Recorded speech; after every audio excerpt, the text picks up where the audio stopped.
네, 여러분 안녕하십니까. 대선 후보들에게 바란다 세 번째 동영상을 좀 만들어 올리도록 하겠습니다. 첫 번째는 우리 박근혜 후보에 대해서 얘기를 좀 했습니다. 박근혜 후보가 대선 후보에게 바란다 첫 번째 편이 된 것은 단순히 인기도 이런 것만은 아닙니다.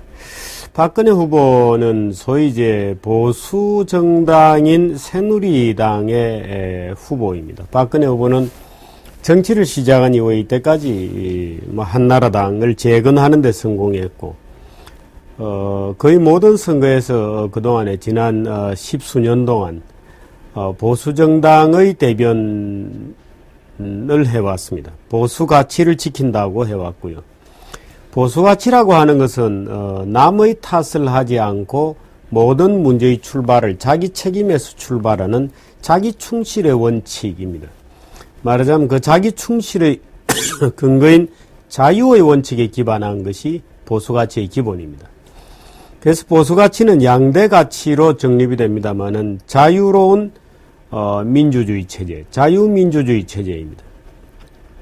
자유민주주의 체제는 소위 길거리 대중민주주의 체제 또는 그저 다수를 만들기만 하면 어떤 법이든 만들 수 있다고 하는 인민주의적 태도를 극복한 그런 체제가 자유민주주의라고 하는 체제입니다. 이 자유민주주의 체제에서 비로소 소수자의 권리가 보호되고 어떤 입법으로도 침해할 수 없는 불가침의 자유가 선언되는 조건에서 자유민주주의가 성립이 되는 것이죠. 그 불가침의 자유의 가장 기본이 되는 것이 이제 사적 자치의 원칙, 사유재산권, 신체의 자유, 등등이라고 일컫는 이제 자유권적 기본 질서, 인권, 이런 것들이 이제 자유민주주의 기본 가치입니다.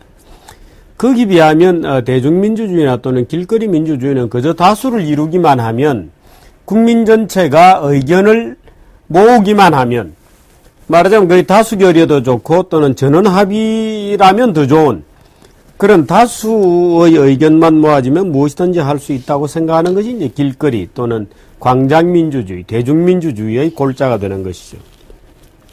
그 다음에 또 하나의 기둥이 이제 자유시장경제 체제입니다. 시장은 나름대로 이 경쟁과 효율의 규칙에 의해서 정의를 추구해 가는 것이죠. 정의로운 결과를 만들어내는 것이 경쟁 시스템이다. 가장 공정한 경쟁이야말로 가장 투명한 경쟁이야말로 공정한 거래 질서를 만들어낸다고 하는 것이 이제 시장 자유주의의 가장 기본에 해당되는 가치입니다. 그런데 박근혜 후보가 경제민주화라고 하는 가치를 초반부터 내걸면서 사실은 이 두 가지의 자유주의의 또는 한국 보수 가치의 두 가지 자유민주주의와 자유시장경제라는 가치를 모두 무너뜨리게 된 것입니다. 그래서 보수파들 또는 보수적 가치를 지향하는 대한민국 국민 중에 국민들이 거의 절반 정도 되죠. 또는 진보적 가치가 절반 정도 된다 이렇게 본다면 그 국민의 절반에 해당하는 자유의 가치를 중요시 여기고 자기 책임의 가치를 중요시 여기는 국민들이 지금 이번 대선에서 찍을 사람이 없다고 하는 지경이 된 겁니다. 바로 이 문제에 대해서 박근혜 후보는 책임을 져야 하는 것이다 하는 것이 이제 1편의 요지였습니다. 2편의 요지는 예를 들어서 문재인 후보에 대해서 제가 던진 질문이고 또 정규제 TV가 던지는 질문이고 또 정규제 TV 애청자 여러분들이 모두 던지는 질문은 과연 문재인 후보는 노무현 대통령의 정치와 경제 철학을 승계하는 것 외에 과연 무엇이 있나 하는 것이었습니다. 무엇을 가지고 국가를 끌어가겠다는 거냐, 또 국가의 장래를 위해서 어떤 정치 철학, 경제 철학을 가지고 있는 것이냐, 노무현 아닌 문재인의 철학은 무엇이냐, 특히나 NLL 또는 노무현 대통령이 임기 전에 급조해서 만들어졌던 소위 남북 정상회담 당시에 합의되었던 여러 가지 사항을 14 남북 정상회담을 그대로 그 정신을 지키겠다고 하니 과연 당신의 안보관은 무엇인가 하는 데 대한 질문을 우리가 던졌댔습니다. NLL을 지금 논의가 되거나 또는 일부에서 폭로되고 있는 대로 하자면 우리가 서해 5도를 다니는데 해랑으로 다녀야 되는 아주 우스꽝스러운 일이 벌어진다.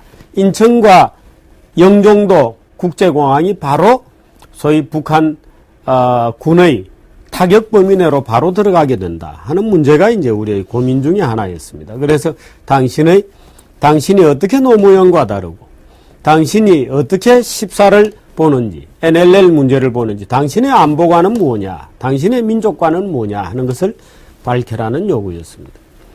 오늘 이제 안철수 후보에 대해서 우리가 한 가지 요구를 내놓습니다. 간단합니다. 안철수 후보는 정책을 말하기 전에 비리 의혹부터 해명하라는 것입니다. 안철수 후보는 최근 들어서 뭐 정치를 어떻게 하겠다, 정당을 어떻게 하겠다, 특권을 폐지하겠다, 뭐 일자리는 이렇게 만들겠다고 별별 공약을 많이 쏟아내고 있습니다. 인기 역시 여전히 높습니다. 우리가 이명박 대통령 정부에 대해서 늘 아쉽게 생각하는 것은 그렇습니다. 이명박 대통령이 적어도 외교에 있어서는 이번에 GCF 유치라든지 G20라든지 또는 국가신용등급 상향 조정이라든지 이런 외교에 있어서는 능수능란한 역대 어느 대통령보다도 가장 화려한 업적을 쌓고 있습니다. 그런데도 불구하고 우리가 이명박 대통령에 대해서 느끼는 불만 중에 하나는 무언가 모르는 어떤 사적 개념, 공사 구분이 잘 안 된다. 뭔가 공적인 개념 또는 법치의 개념 이런 것이 부족하다고 하는 느낌을 우리는 늘 갖고 있습니다. 무언가 수단적 정당성보다는 목적 그 자체를 달성만 하면 그만이라고 하는 어떤 목적지향적 인간에 대한 어떤 그걸 느끼게 되죠. 말하자면 저는 종종 옛날에 저희 정규제 TV에서도 그런 얘기했습니다만은 막 근대인을 두 가지 유형으로 굳이 나눈다면 하나는 한목적성 인간이고 하나는 합리적 인간입니다. 합리적 인간들이 이제 대개 국가의 어떤 공적 업무를 보게 되고 한목적형 인간들이 대개 기업을 하게 됩니다. 둘 다 근대적 인간이면은 분명하지만 정치라고 하는 것은 말하자면 여러 사람들 사이의 이해관계를 조정하고 그 이해관계 조정은 오로지 엄격한 법 집행을 기반으로 한 위에서 성립하기 때문에 놀라운 정도의 공적 책무감 또는 정의에 대한 어떤 감각, 어떤 페어니스, 공정성에 대한 어떤 엄정성을 요구하는 것이죠. 예를 들어서 이명박 대통령 후보 당시로 돌아가 보면 뭐 도곡동 땅 사건이다, 뭐 주식이 어떻다, 뭐 BBK가 어떻다고 끊임없는 의혹, 또 그 재산에 대한 의혹이 끊임없이 불거졌었습니다. 그런데도 불구하고 그 당시 일부 보수파들 또는 뭐 기독교인지는 모르겠습니다만은 강관 지지가 형성이 되면서 무너지지 않았었습니다. 지금 안철수 후보도 비슷한 현상이 나타나고 있습니다. 적지 않은 여러 가지 비리의 가능성이 검증되고 공개되고 있음에도 불구하고 어떤 검증 절차도 없이 젊은 층, 특히 학생들은 뭐 안철수를 교과서에서 본 위인처럼 생각하고 있으니까 이제 그런 것 또는 호남 일부에서는 안철수 후보를 호남 후보라고 생각하는 경향이 있습니다. 그래서 분명히 이제 호남 지역에서는 그런 경향을 갖고 있는 것이 지금 이제 민주당 같은 경우에도 예를 들어 민주당의 공식적인 당의 후보는 문재인입니다만은 예를 들어서 호남 지역 일부에서는 문재인 당신이 비서실장 할 때 호남을 홀대했다. 지금 와서 표를 달라면 어떻게 하느냐는 강력한 반발을 가지고 있죠. 이제 그 틈새를 타고 안철수가 뭐 호남의 사위다 뭐 하는 이름으로 강력한 이제 어떤 철통 같은 지지의 기반을 갖고 있습니다. 그건 일종의 이명박 현상과도 비슷하죠. 물론 이런 현상은 또 TK를 기반으로 하는 박근혜 후보의 어떤 기본적으로 먹고 들어가는 지역표와도 유사한 현상이라고도 볼 수 있는데 문제는 안철수 후보는 정책을 말하기 이전에 먼저 비리 의혹부터 말해야 한다는 점입니다. 너무나 비리 의혹이 많고 교과서에 나와 있듯이 안철수 후보 여러 가지 미화된 얘기들이 그야말로 위선적이고 전면적으로 거짓말일 가능성조차 제기되고 있기 때문입니다. 아주 사소한 거짓말들이 쌓여서 이제는 어느 것부터 손을 대지도 못할 정도로 예를 들어서 무슨 전셋집을 전전한 것처럼 얘기했지만 알고 보니까 전셋집이 아니었고 뭐 자기 집은 뭐 할아버지한테로부터 증여받은 것도 있고 뭐 딱지 투기한 것도 있고 따온게 약서한 것도 있고 뭐 전세 알고 보니까 엄마 집에서 전세 살았고 말하자면 이런 이제 거짓말들과 딱지 거래, 따온게 약서 이런 건 전부 탈세와 관련되어 있습니다. 그 당시에 딱지나 다운그레스 계약서를 쓰면서 여러 가지로 말하자면 세금을 정직하게 냈던 분들도 꽤 있습니다. 또 이제 그런 여러 가지 자기가 그때 뭔가 실수를 했던 것 같다. 그게 자기는 관례라고 주장했지만 관례 아닙니다. 관례는 아니고 누구든지 그때 약간씩의 양심의 가책을 느끼고 뭐 남들 하니까 나도 하지 뭐 하고 다운계약서를 썼던 거죠. 근데 그 한 건에 대해서만 인정했지 나머지 건에 대해서 인정하지 않았습니다. 그런 거짓말이죠. 군대 갈 때 거짓말한 거는 뭐 여러분도 다 아실 테고, 예를 들어서 뭐 백신을 뭐 자기가 이타적인 뭐 한국의 보안을 위해서 컴퓨터 사용자를 위해서 마치 백신을 뿌린 것처럼 얘기하는 것도 전형적인 거짓말에 속하죠. 뭐 거짓말 아닌 게 사실은 없을 정도로 모든 것이 문제입니다. 뭐 미국의 어떤 큰 회사가 자기 회사를 살려고 했다는 금액은 글을 쓸 때마다 점점 단가가 높아가요. 자기가 무슨 뭐 굉장한 뭐 직업을 털게 된 거, 의사라고 하지 않고 마치 이 IT 쪽으로 오게 된 것이 마치 의사라는 고귀한 직업을 버리고 온 것처럼 했지만 실제로 당국대가 의사로서 발령을 내주지 않았기 때문에 상당한 시간 동안 의사로서 돌아가려고 노력하다가 결국 그 길이 차단되고 돌아왔던 것도 이제 거의 다 알려진 사실이죠. 그러나 공개되고 있지 않습니다. 알려진 것과 공식적으로 자기가 인정하고 하는 것도 전혀 다른 문제입니다.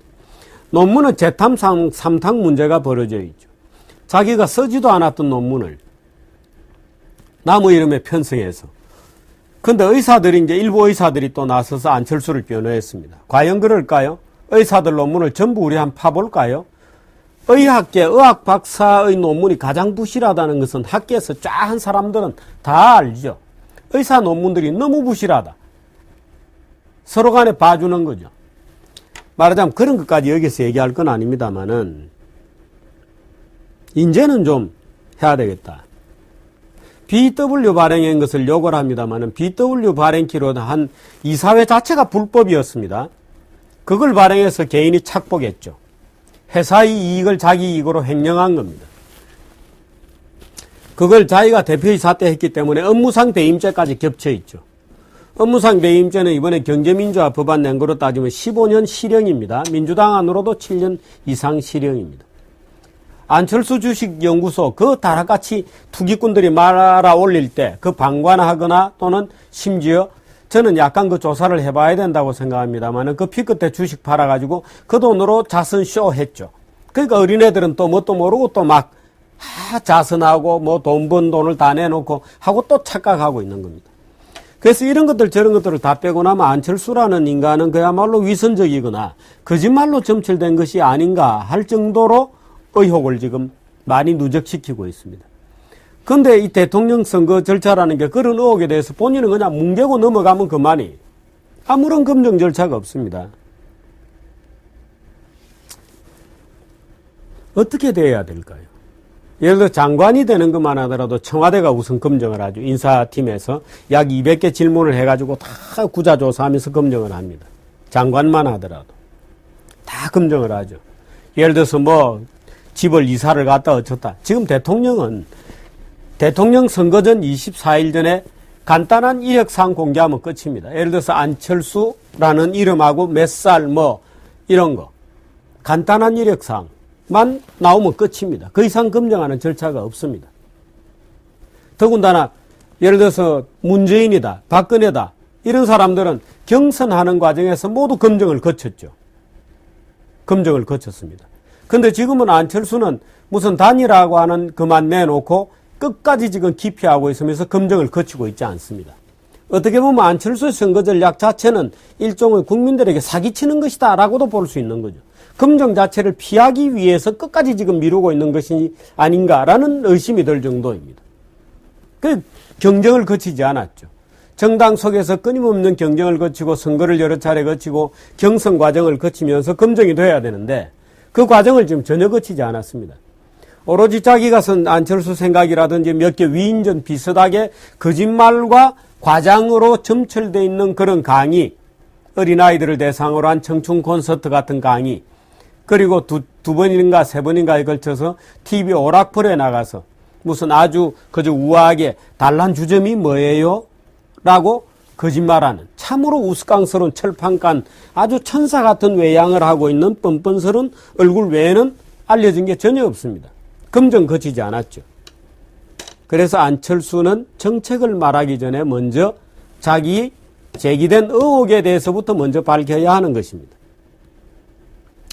제가 오늘 너무 까다롭게 얘기하고 있는지 모르겠습니다만은 박근혜 후보에 대한 얘기나 문재인 후보에 대한 얘기에 비하면 오히려 약한 것이 아닌가 할 정도로 이 안철수 후보는 전혀 아무것도 밝혀진 게 없습니다. 단 한 번 다운 계약서에 대해서 미안하게 되었다 하고 그냥 질문도 안 받고 들어가 버린 것이 전부이죠. 우리는 이런 대통령을 나중에 뽑아서 혹시 나중에 모든 문제가 드러나면 어떻게 하죠? 그때 가서 대통령 선거를 다시 하나요? 아니면 대통령이 되면 모든 것을 덮어버리나요? 어떻게 되었으면 좋겠어요? 만일에 그러니까 본인도 다 공개하고 시인할 건 시인하고 증명을 해야 됩니다. 소명을 해야 됩니다. 예를 들어서 논문이 어떻게 되었는지 명백하게 소명을 해야 됩니다. BW가 어떻게 되었는지 모른다고 넘어갔잖아요. 모른다 나 그런 거 잘 기억이 안 난다. 어떻게 기억이 안 나나요? BW 발행해가지고 뭐 엄청난 수백억 원의 이익을 올린 일인데 회사의 자산을 자기가 가져간 것이죠. 업무상 배임과 횡령에 해당할 가능성이 굉장히 많은 BW 발행인데 그걸 모른다니. 수백억짜리의 이익을 본 일인데 모른다니.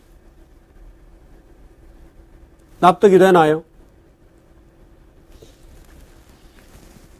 그렇게 해서는 되지 않습니다. 그래서 정책을 말하기 이전에 안철수 후보가 뭔가의 정책을 말하고 있는 동안에 그 정책을 말하는 TV 화면을 보면서 참으로 가정스럽다고 느끼는 국민들도 굉장히 많습니다.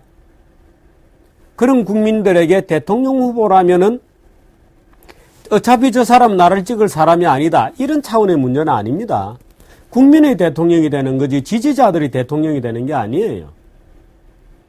안철수 후보가 만일에 국민의 지지자들이 대통령이 아니고 국민의 대통령이 돼야 되겠다는 기본 자세가 있다면 그 국민들을 향해서 그 국민들이 일부겠지만 경멸스럽게 보는 눈동자에 대해서 마주보고 그 진실에 대해서 설명을 해야 됩니다. BW를 자기가 어떻게 된 거다. 그래서 얼마를 벌었다. 불법으로 된 거다. 그때 어떤 사정으로 불법으로 되었다. 그래도 계속 대통령 후보로서 봐주시겠습니까? 라고 물어봐야 되는 겁니다. 예를 들어서 안철수 연구소 주가 조작을 해서 그렇게 주가가 말아 올라가서 꼭지에서 팔 때 내가 그 꼭지에서 파는 의사결정은 예를 들어서 시골의사 주식자라는 박경철이 도와줬다라든지 뭐 내용을 밝혀야죠. 그때 주식시장에서 누가 거래를 어떻게 많이 하고 있는지 몰랐으면 몰랐다. 또는 투기꾼들이 붙었다는 것을 알았으면 알았다. 자기에게 뭐라고 연락이 온 적이 있다 없다. 뭐 이런 것도 다 밝혀야죠. 아니면 금감원이 조사를 받든지. 대통령이 되겠다고 하는 것은 국민의 대통령이 되겠다는 것입니다. 자기 지지자들이 대통령이 되겠다는 것이 아니에요. 무슨 국민을 편을 갈라서 무슨 어떤 그룹의 지도자가 되는 게 아닙니다. 대통령은 그야말로 대통령은 특정 그룹의 지지를 받아서 비록된다 하더라도 국민 전체를 대표하는 그때부터 당선되는 날부터는 국민 전체의 대통령이거든요. 그걸 무시하면 되나요? 그래서 국민들의 그 따가운 시선, 물론 일부겠지요. 저 같은 사람도 포함해서 그 따가운 시선을 받아내야 되는 겁니다. 그 시선을 피해서는 안 되는 거예요. 그 시선을 받아내고 만일에 받아낼 자신이 없으면은 지금이라도 드랍을 하는 게 맞죠. 그 진실을 말하라고 쳐다보는 국민의 시선을 마주할 수 없어가지고서야 어떻게 대통령을 하겠습니까? 곤란하잖아요. 주변에 안철수의 캠프, 안철수 후보 캠프에 들어가 있는 대학 교수들도 마찬가지입니다. 안철수 후보에게 물어봐야 됩니다. 그 사실에 대해서.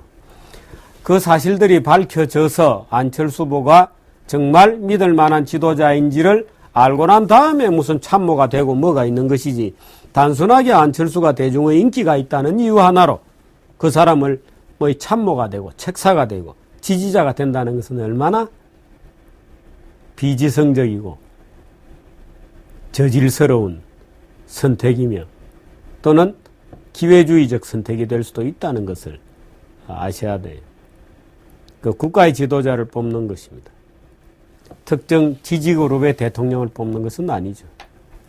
그래서 안철수 후보께서는 그런 문제를 제기하고 안철수 후보를 쳐다보는 눈동자를 직시해 주시기 바랍니다.